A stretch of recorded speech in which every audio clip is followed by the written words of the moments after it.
তিনটি ভিন্ন রঙের বাতি আছে। লাল রঙের বাতি 16 মিনিট পর পর, হলুদ রঙের বাতি 12 মিনিট পর পর এবং সবুজ রঙের বাতি 20 মিনিট পর পর জ্বলে। বাতিগুলো সন্ধ্যা 6টায় একসাথে জ্বললে ন্যূনতম কত মিনিট পর আবার একসাথে জ্বলবে? এই ন্যূনতম কত মিনিট পর আবার একসাথে জ্বলবে, এখান থেকে আমাদেরকে মাথায় রাখতে হবে, এখান থেকে লসাগুর ধারণা আসবে। তার মানে যত মিনিট পর পর তারা বাজছে, বাতিগুলো জ্বলছে, তত মিনিটের এই সংখ্যাগুলোর আমাদের লসাগু বের করতে হবে। অর্থাৎ 16, 12 আর 20, এটার লসাগুই হবে ন্যূনতম সময় যখন তারা আবার একসাথে জ্বলবে। তার মানে এখানে আমরা 2 দ্বারা ডিভাইড করতে পারি, লসাগু বের করতেছি।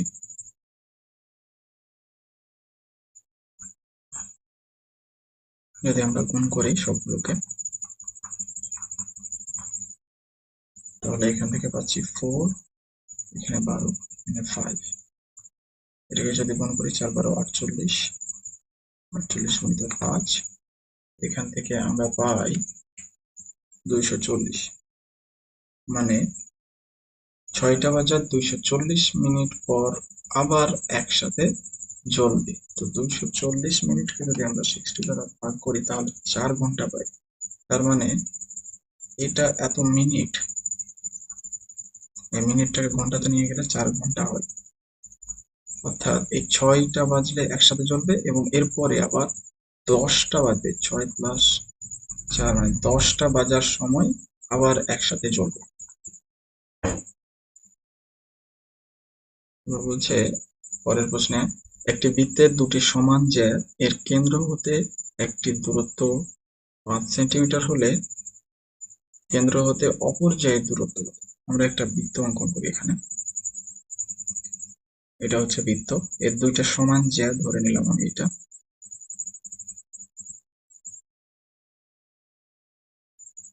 এ বি আর বিসি হচ্ছে বৃত্তের সমান জ্যা।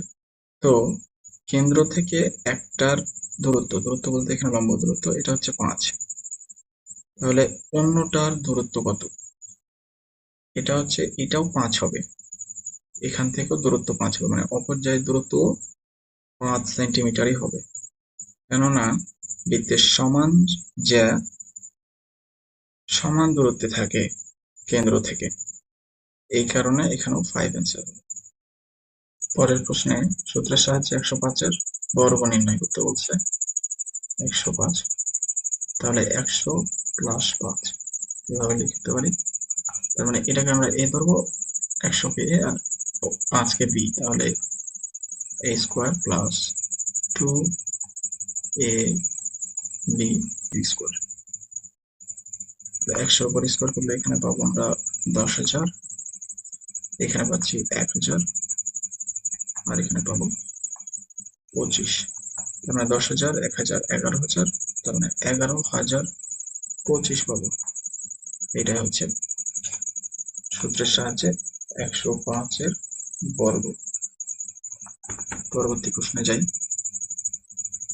এখানে বলছে 0579 সংখ্যাগুলোর দ্বারা গঠিত 4 অঙ্ক বিশিষ্ট বৃহত্তর জোড়, বৃহত্তর হইতে হবে এবং জোড় হইতে হবে, অর্থাৎ বৃহত্তর জোড় সবচেয়ে বড় যেটা জোড় সংখ্যা গঠন করা সম্ভব এদের দ্বারা, আর ক্ষুদ্রতম বিজোড়, এই দুটা সংখ্যার পার্থক্য বের করতে হবে। তাহলে বৃহত্তম জোড়, আচ্ছা আমরা বৃহত্তম সংখ্যাটাই যদি লিখি জাস্ট, তাহলে 9750, বড় সংখ্যা থেকে ছোট সংখ্যার দিকে যাব। এখন দেখা যাচ্ছে এটাই কিন্তু আসলে জোড় সংখ্যা, অর্থাৎ বৃহত্তম সংখ্যাটাই জোড় সংখ্যা হয়ে গেছে। তার মানে এটা হচ্ছে বৃহত্তম জোড়। আবার ক্ষুদ্রতম বিজোড়, ক্ষুদ্রতম বিজোড়, ক্ষুদ্রতম সংখ্যাটা কত হবে? ক্ষুদ্রতম সংখ্যা হচ্ছে এইটা, যেটা আবার নিজে একটা বিজোড় সংখ্যা। তার মানে এটাই হচ্ছে ক্ষুদ্রতম বিজোড়। তাহলে এই দুইটার মধ্যবর্তী ডিফারেন্স বা পার্থক্যটাই হচ্ছে আমাদের অ্যান্সার, যেটা মান আসবে।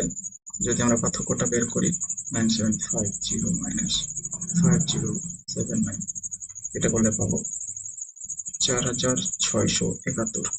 এটা হচ্ছে প্রশ্নের অ্যান্সার। তারপরে বলেছে একটা রাশি দেওয়া আছে, বীজগণিতীয় রাশি, এই রাশির লঘিষ্ঠ রূপ লিখতে হবে। লঘিষ্ঠ রূপ লেখার জন্য এই রাশিটাকে আগে আমরা ভেঙে নেব। তাহলে এখান থেকে আমরা কি দেখতে পাচ্ছি, এক্স কমন পেতে পারি ভেতর থেকে, এইটার ভেতর থেকে এক্স কমন পেতে পারি এবং উপরে স্কোয়ার আছে। আবার নিচে এক্স স্কোয়ার কমন পাবো, তাহলে X square minus Y square. তাহলে এখান থেকে লিখতে পারবো আমরা আলাদা আলাদা ভাবে এক্স স্কোয়ার, এখানে এক্স মাইনাস ওয়াই এর উপর হোল স্কোয়ার, এখানে এক্স স্কোয়ার, এখানে X square minus Y square. এখানে দুইটা উপরে নিচে এক্স স্কোয়ার ক্যান্সেল।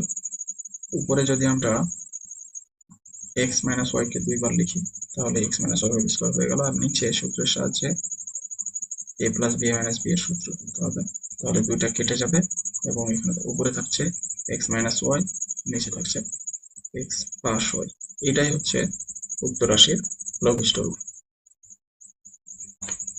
এখন 16 নম্বর প্রশ্ন, একটি বই 900 টাকায় বিক্রি করায় 10% ক্ষতি হয়েছে, কত টাকায় বিক্রি করলে 10% লাভ হতো?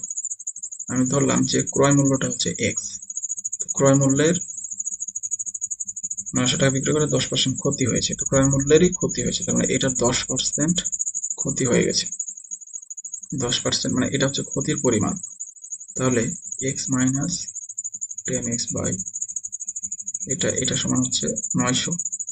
আমরা একটা সময় কেটে দিতে পারি, এখানে যদি লসাগু করি তাহলে 10x minus X by 10 equal to হচ্ছে 900। এখান থেকে ক্যালকুলেশন করলে পাবো 9x ইকুয়াল 9000, তার মানে x ইকুয়াল 1000। অর্থাৎ আমাদের ক্রয় মূল্য x ধরেছি, ক্রয় মূল্য ছিল 1000 টাকা। এখন আমরা বের করব কত টাকা বিক্রয় করলে 10% লাভ হতো। তাহলে বিক্রয় মূল্য কত হবে? বিক্রয় মূল্য হচ্ছে x হবে প্লাস এর সাথে x এর 10%, মানে x এর 10% হতো x গুণিত 10 বাই 100। x এর মান তো 1000 আমরা পেয়ে গেছি, মানগুলো বসাই দিচ্ছি,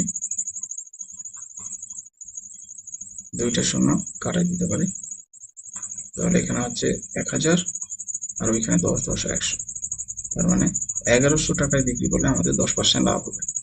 পরবর্তী প্রশ্ন, 100 মিটার দৈর্ঘ্যের একটি ট্রেন 400 মিটার দীর্ঘ একটি সেতু অতিক্রম করবে। ট্রেনের গতিবেগ ঘন্টায় 30 কিলোমিটার হলে সেতুটি অতিক্রম করতে কত সময় লাগবে? এখন দেখুন, এটা যদি একটা সেতু হয় তাহলে ট্রেনের দৈর্ঘ্যই হচ্ছে 100 মিটার, তার মানে একে পুরোপুরি অতিক্রম করতে হলে আরো 100 মিটার বেশি যেতে হবে, অর্থাৎ তার মোট দূরত্ব হচ্ছে কিন্তু 400 প্লাস 100, তার মানে 500 মিটার দূরত্ব অতিক্রম করতে হবে ট্রেনকে। এখানে ঘন্টায় গতিবেগ দেওয়া আছে 30 কিলোমিটার, 30 কিলোমিটার মানে হচ্ছে 30 কিলোমিটার মানে হচ্ছে 30,000 মিটার।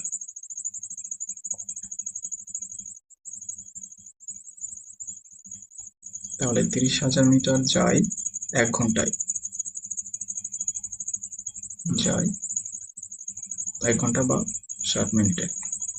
তাহলে 500 মিটার যায়, এত মিটার যায়, কি হবে 60 ইন্টু 500, সরি 500 হবে,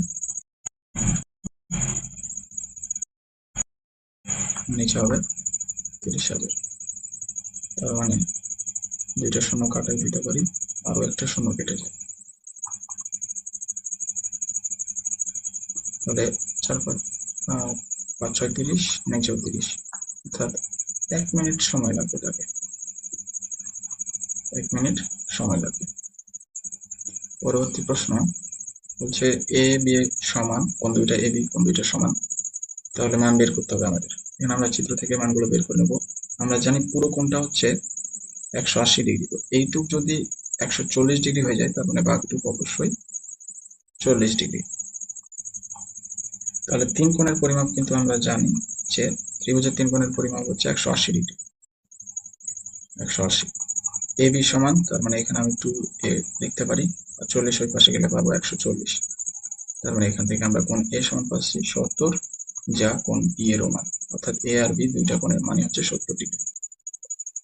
19 নম্বর প্রশ্ন বলছে উপরের চিত্রে পি কিউ আর 40 ডিগ্রি, পি কিউ আর, তার মানে এই কোণটা হচ্ছে 40 ডিগ্রি।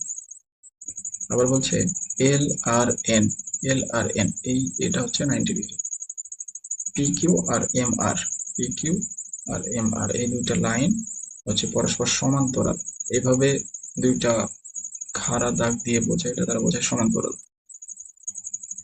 সমান্তরাল এখন আমাদেরকে বের করতে হবে এই কোণটা M R N, M R N মানে এই কোণটুকুর মান কত। তো যেহেতু বলেছে যে পি কিউ আর 40 ডিগ্রি এবং পি কিউ আর এম আর সমান্তরাল, তার মানে এই মানটুক অর্থাৎ কোণ এম আর এল এটার মানও হবে 40 ডিগ্রি। এটার মান যদি 40 ডিগ্রি হয় তাহলে কোণ এন আর এম প্লাস কোণ এম আর এল এটা ইকুয়াল টু 90 ডিগ্রি। এইটার মান আমাদের প্রয়োজন, তাহলে এটা লিখে দিই এখানে এম আর এন, এন আর এম একই কথা। আর এটার মান তো আমরা পেয়ে গেছি অলরেডি 40, তার মানে 90 এই পাশে, তাহলে 40 ওই পাশে গিয়ে জাস্ট বিয়োগ হয়ে যাবে, বিয়োগ হয়ে গেলে পাবো 50। এম আর এন আর এম আর এন একই কথা। 20 নম্বরে বলছে এক্স এর মান বের করো, এই কোণটা আমাদেরকে বের করতে হবে। তো এখানে দেখুন যে পি কিউ আর টি এস পরস্পর দুইটা সমান্তরাল, আর পি কিউ হচ্ছে তাদের ছেদক, তার মানে এখানে একান্তর কোণ সৃষ্টি হয়েছে। আর আমরা জানি যে একান্তর কোণ দ্বয় পরস্পর সমান, তার মানে এই কোণটাও হবে 55 ডিগ্রি।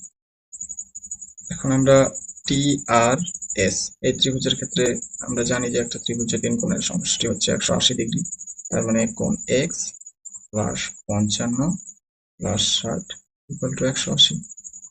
এখান থেকে আমাদেরকে এক্স এর মানটা বের করতে হবে। এক্স এর মানটা কত হবে 180 মাইনাস 60 মাইনাস 55। এখান থেকে যদি আমরা বিয়োগ করি তাহলে পাবো 65 ডিগ্রি, মানে এক্স এর মান হচ্ছে 65 ডিগ্রি।